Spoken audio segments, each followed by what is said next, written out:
Natukoy na ng kinaukulan ang hinihinalang ina ng sanggol na natagpuan sa basurahan ng eroplano ng Gulf Air kahapon. Bumuhos din sa mga social networking sites ang damdamin laban sa ginawang pag-aabandona sa naturang sanggol, pati ang mga nagnanais umampon sa bata. Nagpapatrol, Alex Santos. Sa lakas ng iyak ng sanggol, naispata ng airport security na si Tristan Dimano ang babing pinangalalang Baby GF o George Francis.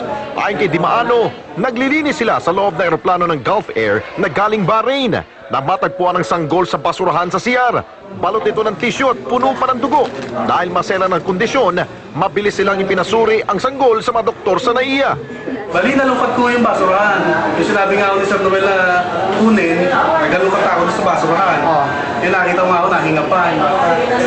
Kaya takot nga rin ako, hindi naiyak. Sinimula na ng PNP Aviation Security Group ang investigasyon sa kung sino ang inang nagluwal sa sanggol. Tumanggi munang magbigay ng pahayag ang Gulf Air. Kaya dito sa immigration nila, inumpisahang i-trace ang mga posibleng pasahero. Sa Seat 40D ng eroplanong Airbus 330-200 ng Gulf Air, may natagpuan pambakas ng dugo. Sa arrival card din ng umukupa rito, hindi maayos ang pagkakasulat ng pangalan at ilang impormasyon ng pasahero. Dahil dito, natukoy na ang pangalan ng hinihinalang ina ng bata na pang-8 pasahero batay sa flight manifest. Ayon sa PNP, inisa-isa na rin nila ang mga ospital na posibleng pinagdalhan sa pasahero. Kung na-identify itong mother ng ng abandoned infant baby, so there's possibility sa either infanticide o sa abandonment. Babalikan din ng pulisya ang CCTV sa airport para malaman kung sinong posibleng umalalay sa ina ng sanggol.